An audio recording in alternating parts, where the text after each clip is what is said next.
वीरेंद्र ने वक्त की लकीरों को मिटाया, अपनी तकदीर नए सिरे से लिखी। लेकिन इतना सब कुछ पाने से पहले उसकी जिंदगी गुर्बत के हर दौर से टूट टूट कर गुजरी। कभी फीस के पैसे नहीं, तो अच्छा स्कूल भी नहीं, तो घर में बिजली का उजाला भी नहीं, तो कभी खाने का ठिकाना भी नहीं।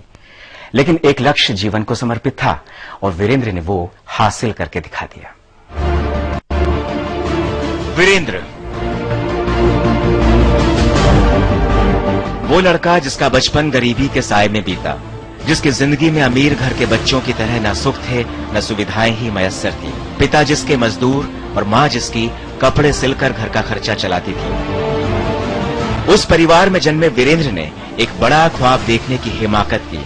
हालात उसके सपनों के सबसे बड़े दुश्मन थे, लेकिन वक्त उसके ख्वाबों को सच करना चाहता था। वीरेंद्र की माँ को अब तक याद है कि जब वीरेंद्र गांव के सरकारी स्कूल में पढ़ता था तो वो प्राइवेट स्कूल में पढ़ने की जिद करता था, लेकिन घर की आर्थिक तंगी के चलते प्राइवेट स्कूल तो दूर की बात, सरकारी स्कूल में भी पढ़ा पाना दुश्वारियों से भरा हुआ था। मैंने ये सोचा, जो मैं जिस स्थिति में मैं गुजर रही हूँ, तो आने वाले समय मेरे बच्चे इस स्थिति में ना गुजरे। मैंने बहुत मेहनत करी, दिन देखा ना रात देखा।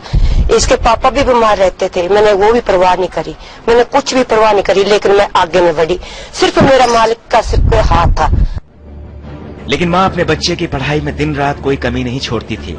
बिजली नहीं होती तो माँ एक साथ 3-3 मोमबत्तियां लगाकर उजाला करती ताकि वीरेंद्र पढ़ सके।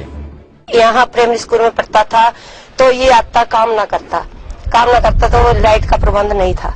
तो मैं कहती, बेटा मम्मी नींद आती है ना बेटा, मैं बैठूंगी पास में। मैं 3-3 मोमबत्ती लगाकर तो इनके पास में बैठती थी।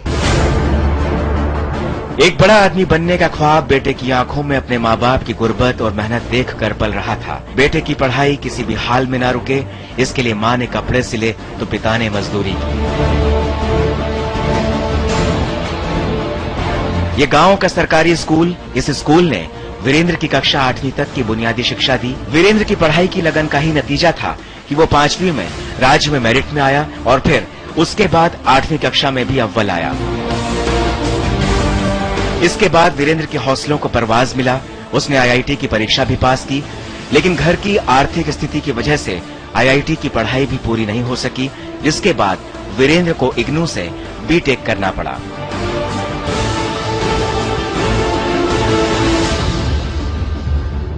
मैंने आईआईटी के लिए तैयारी की थी और आईआईटी के एंट्रेंस एग्जाम में ऑल इंडिया रैंक 72 एक्वायर किया था। No, I have left, still I am running my BTech कर रहा हूँ। अभी इग्नू से अप्लाई किया हुआ मैंने। अपनी पढ़ाई का खर्चा उठाने के लिए वीरेंद्र ट्यूशन पढ़ाता रहा, तो हाल ही में उसे अपना लैपटॉप सिर्फ इसलिए बेचना पड़ गया क्योंकि बहन की फीस देने के लिए पैसों की जरूरत आ गई थी। मेरे पास कोई अपना पीसी नहीं है अभी, स्टिल लैपटॉप था, बट मैंने सिस्टर की फीस के लिए वो भी निकाल दिया। I have sold it. लेकिन इन सब विपरीत परिस्थितियों में भी वीरेंद्र अपने लक्ष्य से दूर नहीं हुआ। अपनी पढ़ाई को वो जारी रखता रहा। इस बीच उसने कंप्यूटर सॉफ्टवेयर में एक ऐसा अनुसंधान कर डाला जिसने वीरेंद्र की जिंदगी की दिशा और दशा ही बदल डाली। अब वीरेंद्र के सामने माइक्रोसॉफ्ट कंपनी का जॉब ऑफर है। यह ऑफर आईआईटी जैसे संस्थानों में पढ़े बच्चों को भी किस्मत से मिलता है, लेकिन एक छोटी सी जगह के छोटे से परिवार के लड़के ने अपने हाथों से अपनी तकदीर लिखकर वक्त को बदल डाला। इस समय चंडीगढ़ से पवन शर्मा।